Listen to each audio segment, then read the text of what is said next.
Hello കൂട്ടുകാരെ, നമ്മൾ ഇന്നിവിടെ ഉണ്ടാക്കാൻ പോകുന്നത് ഒരു പൊട്ടറ്റയുടെ പകുതിയും കുറച്ച് ബ്രോക്കോളിയും കൂടെ എടുത്തിട്ട് അത് ഫ്രൈ ചെയ്യുവാണ്. ഫ്രൈ എന്ന് പറഞ്ഞാൽ ഡീപ് ഫ്രൈ ഒന്നുമല്ല, മെഴുക്ക് പുരട്ടി എന്നാണ് ഞങ്ങളുടെയൊക്കെ നാട്ടിലേക്ക് പറയുക. ഇതിന് ഒത്തിരി സാധനങ്ങളൊന്നും വേണ്ട. ഞാൻ ഇത് രണ്ടും നല്ല കനം കുറച്ച് അരിഞ്ഞു വെച്ചിട്ടുണ്ട്. അതിന് ശേഷം ഒരു പാൻ അടുപ്പത്ത് വെച്ച് എണ്ണ ഒഴിച്ച് ചൂടായ ശേഷം ഈ നമ്മുടെ ബ്രോക്കോളി പൊട്ടറ്റയും കൂടെ ഇട്ട് കൊടുത്ത് നന്നായിട്ടൊന്ന് ഇളക്കണം കേട്ടോ. കടുകൊന്നും പൊട്ടിക്കേണ്ട ആവശ്യമില്ല, അതുപോലെ സവോളയുടെ ആവശ്യമില്ല, ഇതൊന്നും വേണ്ട. വളരെ ചെറിയ ഇൻഗ്രീഡിയൻസ് കൊണ്ട് 2-3 ഇൻഗ്രീഡിയൻസ് കൊണ്ട് നമുക്ക് ഈ കറി സെറ്റാക്കി എടുക്കാം കേട്ടോ. നല്ല ടേസ്റ്റിയാണ്.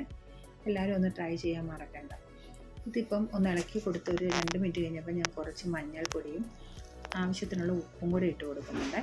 ഇത് രണ്ടും കൂടി ഇട്ട് നന്നായിട്ടൊന്ന് മിക്സ് ചെയ്യണം. മിക്സ് ചെയ്തിട്ട് നമ്മൾ തട്ടിപ്പൊത്തി മൂടി വെക്കുവാണ്.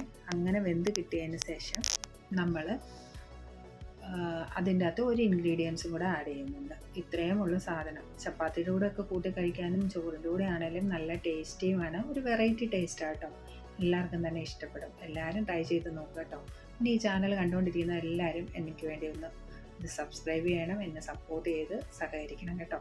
ഇത് ഏകദേശം ഇതെല്ലാം വെന്ത് വന്നിട്ടുണ്ട്. ഇനി നമ്മൾ ലാസ്റ്റ് ഇൻഗ്രീഡിയൻസ് ആയ പെപ്പർ പൗഡറാണ് ഇടുന്നത്. ഈ കുരുമുളക് പൊടി 1/2 ടീസ്പൂൺ ഇട്ടാൽ മതി. പിന്നെ എരി കൂടുതൽ വേണമെന്നുള്ളവർ കുറച്ചുകൂടെ ആഡ് ചെയ്യാം കേട്ടോ.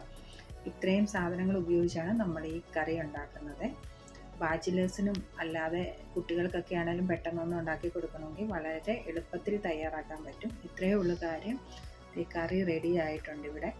ഇനിയിപ്പം ഇത് നമുക്ക് ചപ്പാത്തിയുടെ കൂടെയോ ചോറിൻ്റെ കൂടെയൊക്കെ കഴിക്കാം കേട്ടോ. Thank you for watching. എല്ലാവരും ഇതൊന്ന് ട്രൈ ചെയ്യണേ. Thank you.